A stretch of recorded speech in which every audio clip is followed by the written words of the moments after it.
Good evening, everyone. Boys high school basketball continued tonight, and it was the start of the region tournament throughout Michigan. The Gladstone Braves found themselves traveling to the Sioux to face off with the Grayling Vikings. A wild first half. Brad Spindler surrounded, so he passes to Reese Castor, who knocks down the three, and the sophomore had 22 points. But back the other way comes Northern Michigan University recruit, the 6'8" Troy Summers, who gets the old-fashioned three-point play. He had 20 points and 11 rebounds. It's 14-13 still in the first.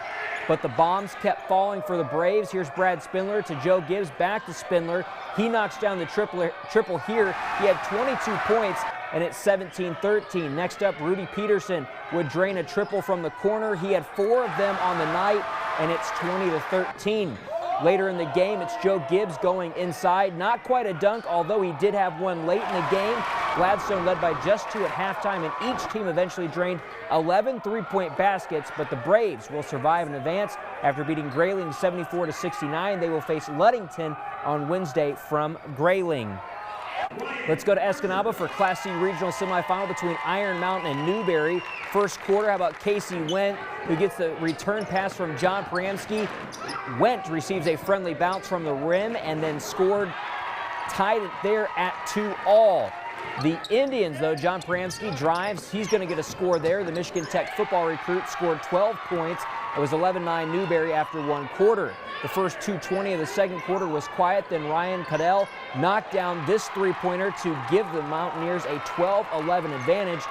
Then Marcus Johnson to Carson Wonders for 3. Wonders later in the game broke the Mountaineers' all-time scoring record held by his dad, Matt. Carson poured in 24 points, and he's a couple points short of 1,450 in his career. It was 15-11 Iron Mountain. Then the NMU basketball recruit scored the next 5 points as Newberry was held scoreless for the first 6 minutes of the quarter. But Newberry's Jalen James to George Severance for 3. Iron Mountain was up 22-16 at the half. And the second half belonged to the black and gold as freshman Marcus Johnson contributed 18 points for the Mountaineers. They took control and defeated Newberry 66-37. Newberry ends its season at 14-9. Game number 2 of the doubleheader had Negaunee against Calumet. First quarter action, it's the Miners' Dre Tumanen, who's going to drive inside and uses the window for 2. Tumanen finished with 18 points. Then it was Negaunee's defense, their press forcing a turnover. Jacob Ennett to Darius Provost to Trent Bell. The Miners led 12-0 after 4 minutes, and it was 21 points for the Michigan Tech recruit. The Copper Kings settled down, though. Wyatt Locust to Matt Ojala for 3, and the Copper Kings were on the board at the 5-minute mark.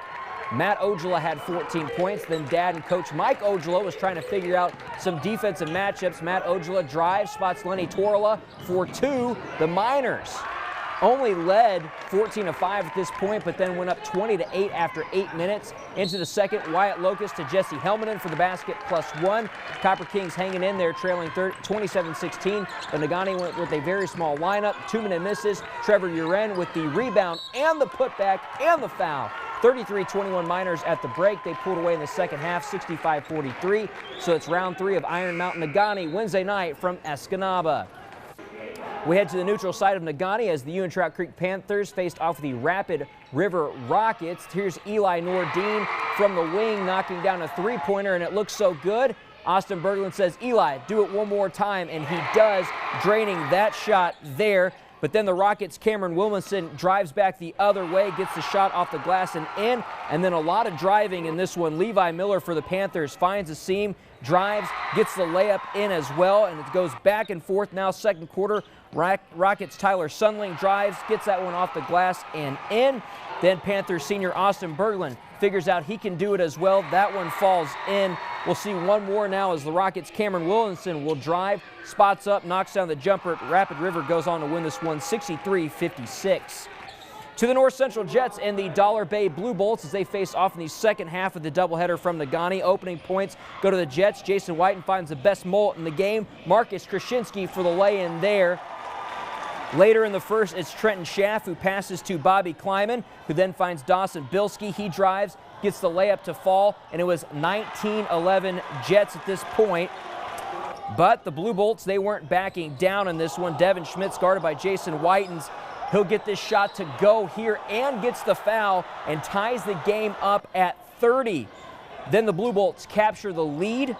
And it's Devin Schmitz who has a jumper here. He finished with 40 points. North Central only allowed 40 points like once this season by an opponent. At half, the game was tied at 34, but out of the gates, the Jets start to attack. Krasinski the steal to Kleiman. The jumper is good. And then how about this? Bobby Kleiman. He's going to get a steal in the alley-oop, and you know who it goes to. Jason Whiten's off the glass and in. And the Jets do squeak by in this one, 75-73. They get Rapid River on Wednesday. To the scoreboards in Class D, as Hillman defeats Cedarville 78-50. Engadine in overtime 63-59. That sets up a matchup between Hillman and Pellston on Wednesday from St. Ignace. State hockey teams were released and will start in Division II as Joe Phillips of Marquette was named to the second-team forwards team, and Tyler Bergwall of Marquette was named to the second-team goalie team. In Division III, 5 forwards were named to the all-first team. Hancock's Alex Nordstrom, Calumet's Rory Anderson, and Brent Locust, Houghton's Jacob Cruz, and Sault Ste. Marie's Bobby Price. And on the D3 forward second team, Hancock's Teddy Rendell and Houghton's Dawson McKay. Calumet's Ed Byring received honorable mention in Division III on the all-defensive teams. On the first team was Trevor Johnson of Calumet. On the second team, Tanner Gibbons of Hancock, and Calumet's Jack Sturos. Zach Hyvarnin of the Sioux received honorable mention. And on the goalie teams, Dawson Kiro of Hancock was named to the first team, and Nick Volker of Calumet received honorable mention.